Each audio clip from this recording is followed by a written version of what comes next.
शंभाला के बारे में कई कल्पनाएं हैं। इसे एक अद्भुत शहर कहा जाता है, लेकिन वास्तव में यह कोई शहर नहीं है।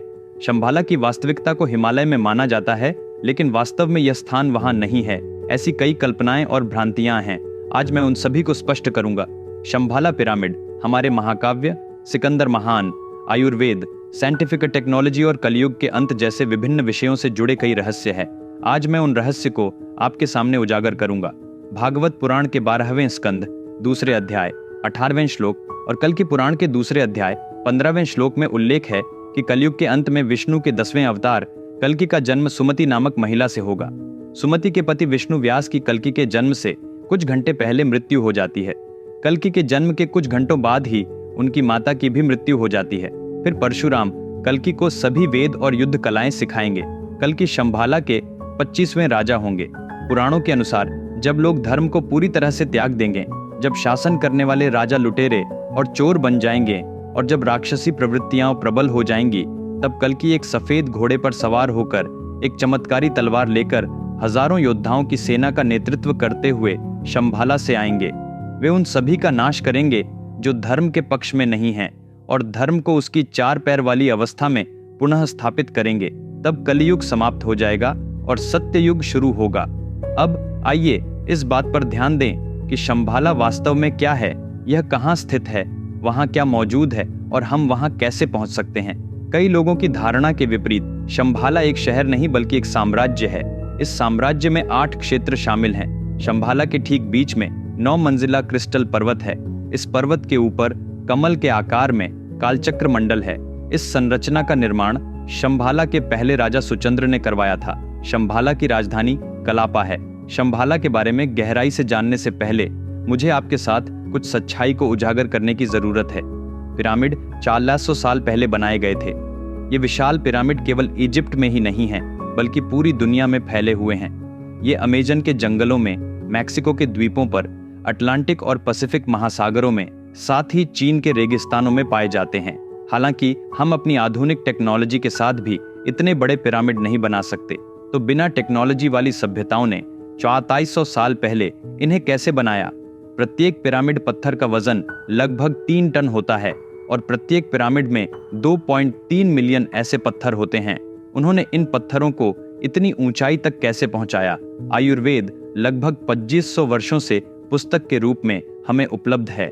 हालांकि इसमें उन बीमारियों की दवाएं हैं जो इस पुस्तक की रचने के 1000 साल बाद सामने आईं। आयुर्वेद को भविष्य में होने वाली बीमारियों के बारे में कैसे जानकारी है?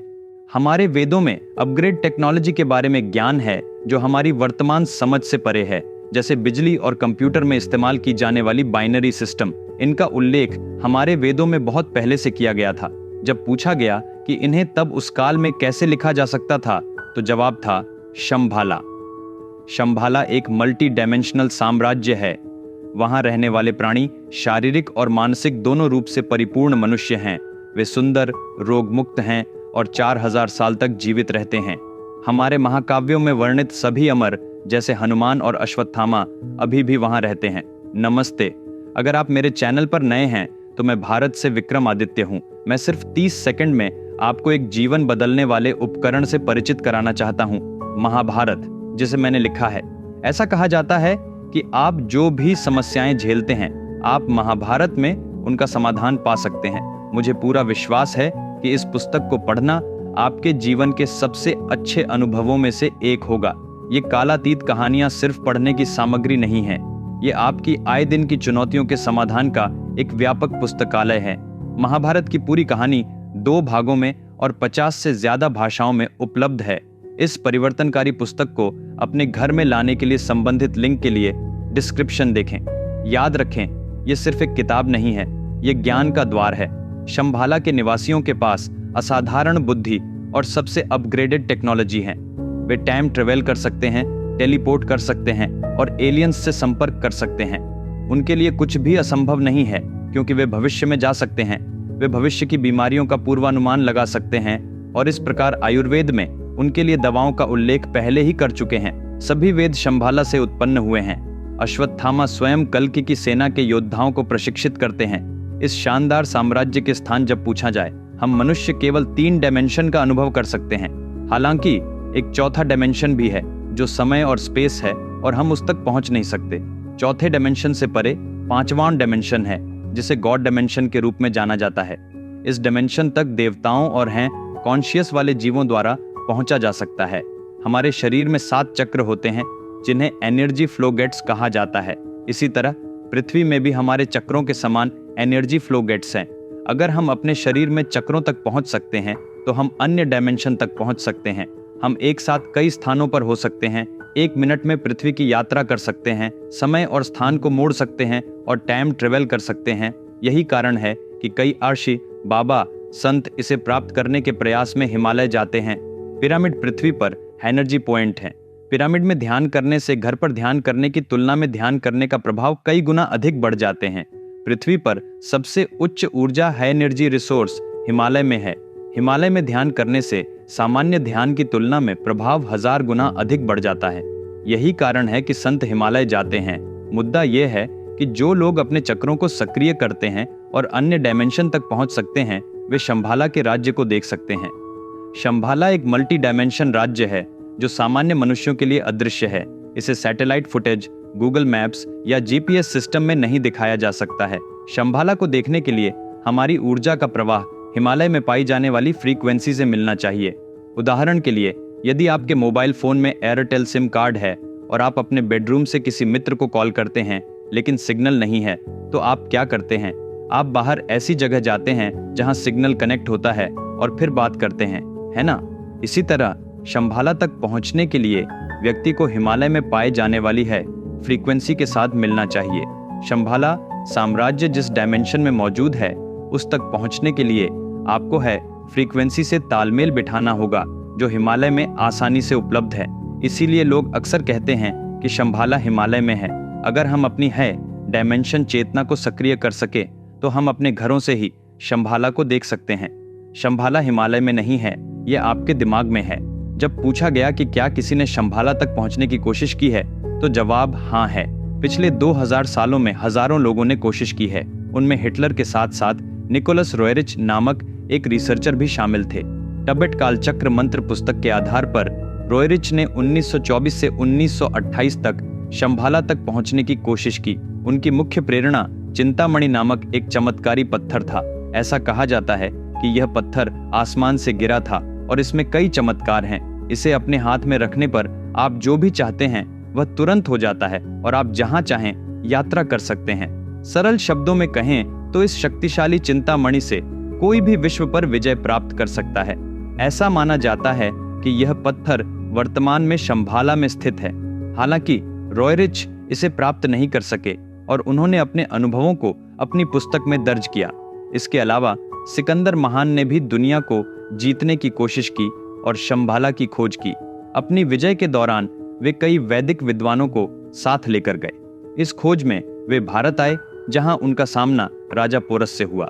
युद्ध में पराजित होने के बावजूद पोरस ने सिकंदर के सामने आत्मसमर्पण नहीं किया। पोरस की बहादुरी से प्रभावित होकर सिकंदर ने उसे अपना राज्य बनाए रखने दिया। अपनी वापसी यात्रा पर सिकंदर हिमालय आया और शंभाला की खोज शुरू की। ये कहानियां बताती हैं कि लोग शंभाला को खोजने के लिए किस हद तक गए हैं।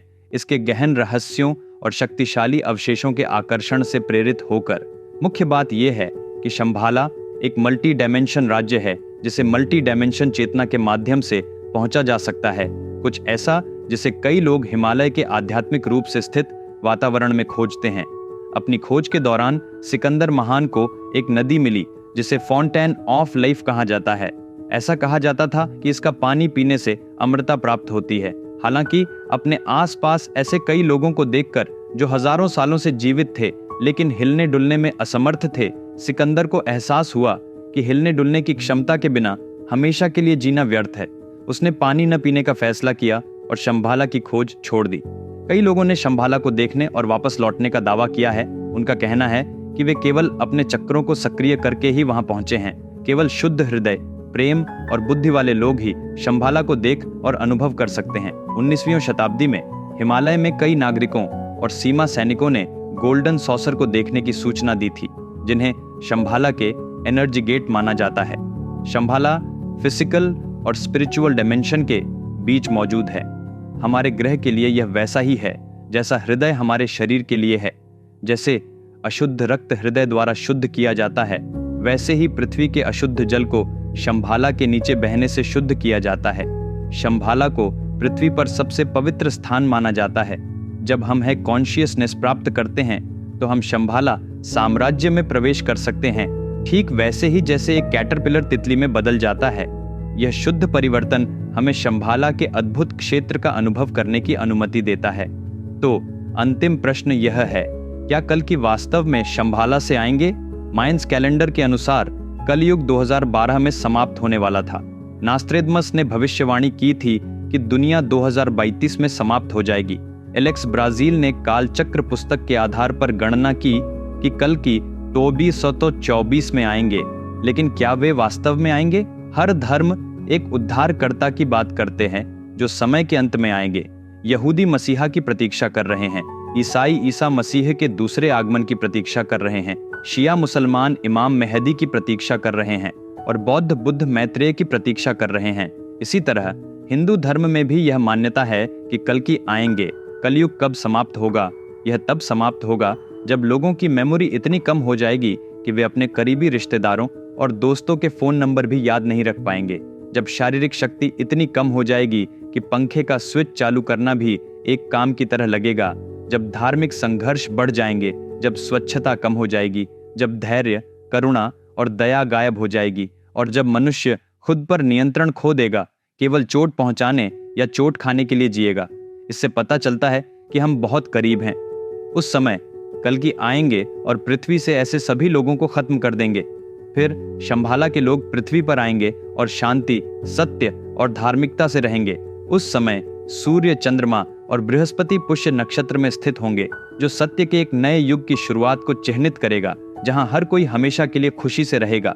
यह शंभाला साम्राज्य का रहस्य है। दोस्तों, आप पहले से ही जानते हैं कि मेरी कहानी वर्णन कितना आकर्षक हो सकता है। कल्पना कीजिए कि मेरे वर्णन में महान महाकाव्य महाभारत कितना अद्भुत होगा। इसका अनुभव करने के लिए आपको महाभारत पर मेरी पुस्तक पढ़नी चाहिए, जो अमेज़न पर उपलब्ध है। मैंने इस वीडियो के नीचे डिस्क्रिप्शन में लिंक दिए हैं। अभी आप ऑर्डर करें और अलौकिक अनुभवों में डूब जाइए।